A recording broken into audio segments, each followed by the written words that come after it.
the D to P ratio and just in time. The D to P ratio is the computational tool that tells you whether doing lot size 1 really makes sense for you and responding, basically producing to demand, producing after the customer requests it instead of producing to stock. So that's a huge part of lot size 1 is, are you going to be just in time to your customer? This is a big difference. Toyota is not, and they don't try to be. Toyota absolutely does not try to be just in time to you and I as auto buyers. Okay? They try to be just in time with the production flow inside their factory, but they do not try and produce to customer demand. Right? So just in time and lot size 1 is a subtle concept. When you learn it, it seems obvious and easy. One reason is we give you obvious and easy examples because we want you to understand the basic concept. But when you try and implement it, it turns out it's a lot trickier, just, like everything else. So what we're going to do is look at the D to P ratio, which unfortunately is always written D:P. I have no idea why, and it's really sort of dumb, but we maintain that in this class just so that when you see it outside in the rest of the world, you won't wonder what the heck's going on. So it's called D to P ratio. Really, what should it be? It should really be P over D. That's the way we compute it. And the definition, right, is really production lead time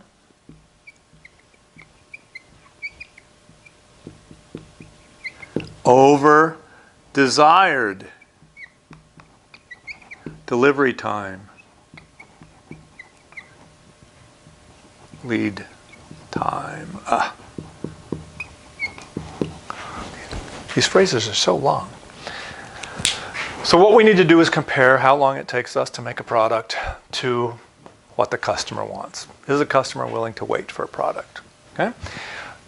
In class, this takes 20 minutes in class if you're here, because I ask you a bunch of questions so that you can get the emotional feel and the real thinking feel about what people want.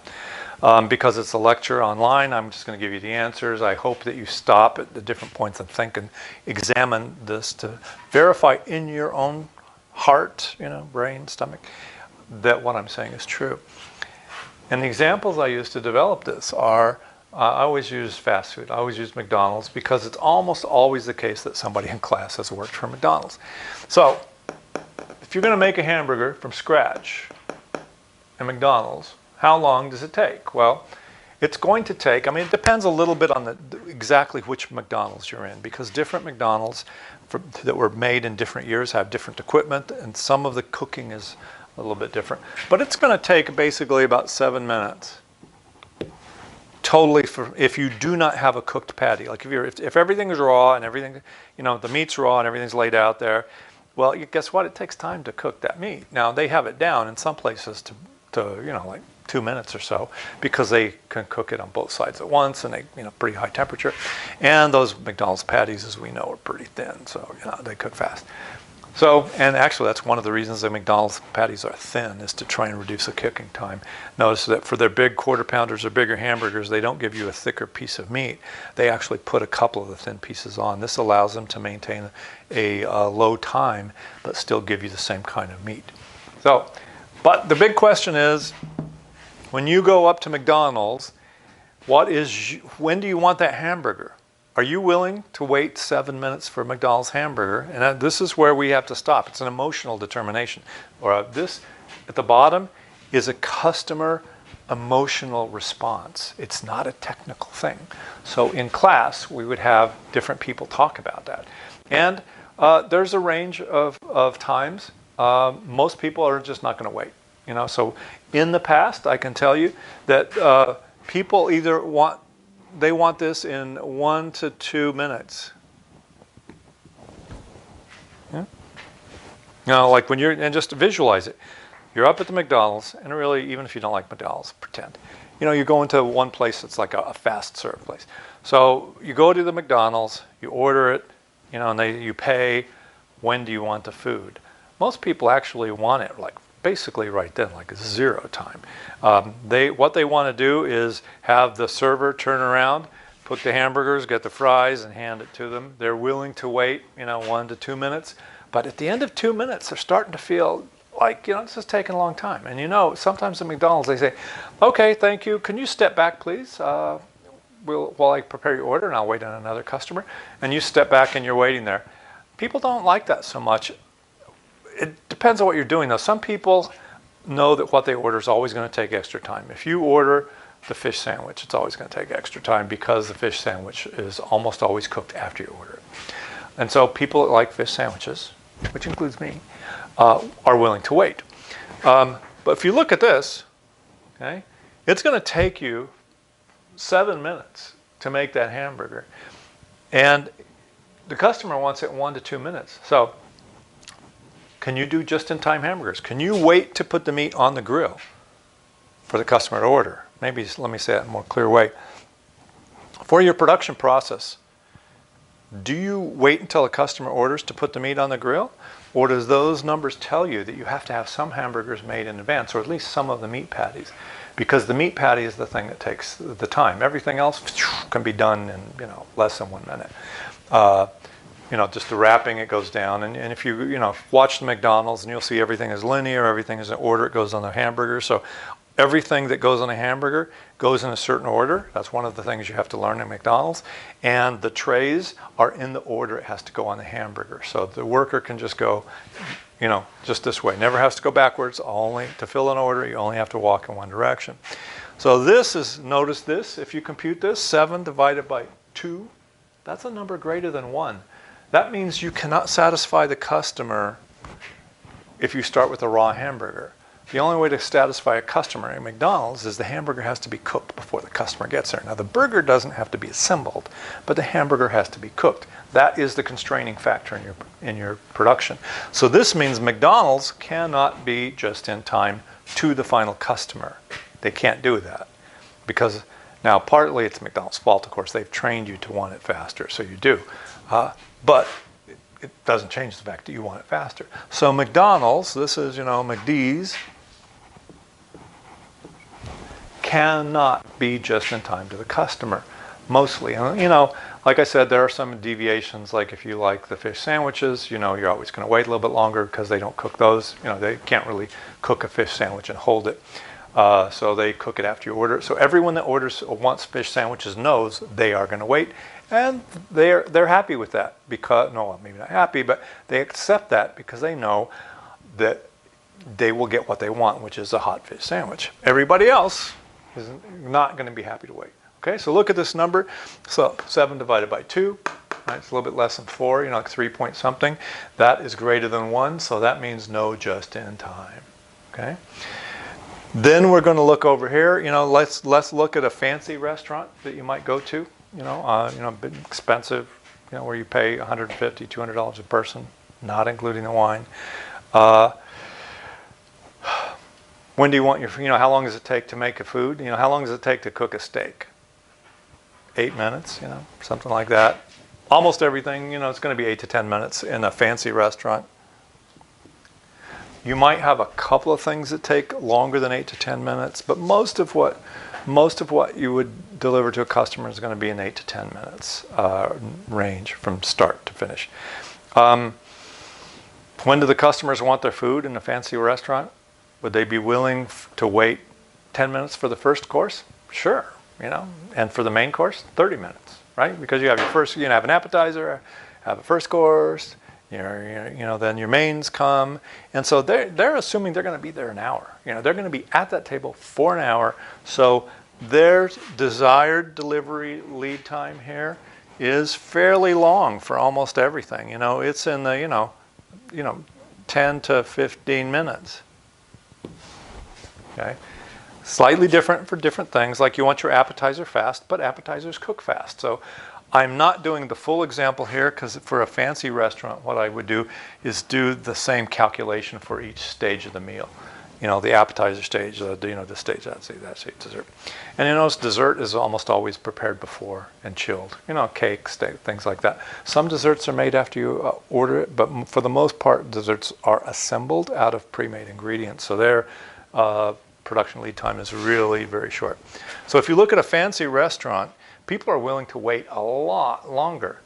And the production time is actually less than the amount of time most people are willing to wait. So fancy restaurants, almost always just in time. They've never heard of just in time because they've been doing, they have their way of making things, and they've had it for, the last 150 years or so. I mean, the first modern restaurant in the sense of restaurants that we know was in Paris, well, at least that we know, Paris in probably the 1840s or 1850s was the first restaurant that we would go into and recognize as a restaurant. The taverns and pubs and stuff that you see in the movies really didn't function like that. They didn't have a menu. They didn't have a set. They didn't have a menu that repeated and servers and things. So Paris, 1840s, 1850s, and actually I think it's still in business. Many different owners since then, but that restaurant I believe is still actually in business. So notice these kind of restaurants. They're just in time because the customers are willing to wait. I actually like waiting longer than the production time. So this D to P ratio is really important for your thinking process as to whether it makes good sense to be just in time with this technology and these customers now. And then based on the other things in the other lecture, if you have a ratio like this that says, no, I can't be just in time, I have to make the meat in advance, which they do in McDonald's. The meat is all cooked in advance. Then they can look at the technology to see how close can you get. And McDonald's is pretty darn close. They can, in some of the most recent McDonald's, I think they can cook a meat patty in around 2 minutes. Maybe it's even less. Basically, if you apply a high heat to both sides as the meat goes through, and the meat patty's fairly thin, you can cook it really fast. And that is one of the things McDonald's has done, is they have used their money and their thinking to try and reduce their production lead time to get it closer to this. Even though they'll probably never get it to, below the desired lead time. The closer you can get, the less inventory you have. Okay, so this also tells you the amount of inventory stock you need. If, basically McDonald's needs meat patties in advance, probably. It depends. There will be surges of business at different times of day, but this is telling you they need to make their meat about 10 to 15 minutes in advance of projected sales. And all the people in the class that worked at McDonald's would sort of say, yeah, that's how we do it. So basically, McDonald's cooks the meat in advance, puts it in a steam tray, so that when you see the meat, it looks glistening and hot. It's been held in a steam tray, and they probably hold it. My guess is 10 to 15 minutes is probably the maximum. Beyond that, meat's going to start not being as good, as good. That's the wrong thing to say about anything at McDonald's except the fries. And this will help you in your planning for how much inventory you need. If this number is greatly larger than this number, then you need a lot of inventory because you have to stuff an entire supply chain. For instance, if it takes you a couple of hours to make a car, but in the supply chain, the actual time to get a car to a dealership, because it has to be on a truck, has to move here and there. If that's fairly large and you have some back orders, you could actually be in a situation where even though you can make the car in the factory fairly quickly, in the matter of, say, 3, 4, 5 hours, you actually can't deliver it to the dealer for a couple of weeks. That means you need to have a week's supply or several weeks' supply of inventory somewhere in order to supply customer demand. Because when people come in to buy a car, for the most part, they want a car off the floor, or if they want a car that's not on the floor, they want it in a fairly short amount of time, probably, a week. Might be the longest. Most customers for a car would like to get it off the floor, but they might be willing for a special car to wait a week. It's going to take you, even Toyota, it's going to take them a lot longer than that to get that car to that dealership. So, and even here, we live in a place that's very close to the the manufacturing facility for the Toyota Corolla. Still going to take quite a while to get that car to the dealer. So that means Toyota cannot make to stock. But they can use this formula, production lead time, or to actually determine about how much stock that they need in different locations for different purposes. So this D to P ratio is really important. It becomes more important when you get closer to just in time. If you're completely like General Motors and Ford, where you're making to production forecast instead of to a type of demand, then the D to P ratio is not so important because you're already pre-planned giant inventories to meet customer demand. But as you start to enter the world-class tightness, things are getting tighter. This becomes a really, really important and valuable part of your planning technology.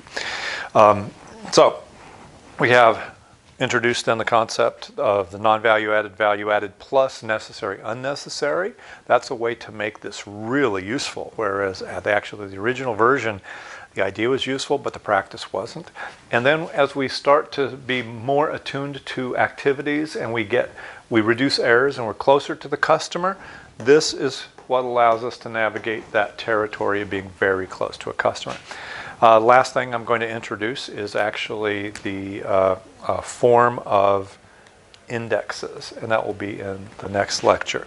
And so the general idea, just to lead you into that, is one of the things you'll do for your entire career as an accountant is people will come to you and they'll say, I need to measure blah, whatever this thing is. I need a metric to say whether performance is good or bad. You're going to be spending the next 30 years making this stuff up. Now, it may only be 1 or 2 per year in certain cases, but they will always come to us to say, how can we measure this? What's a good metric?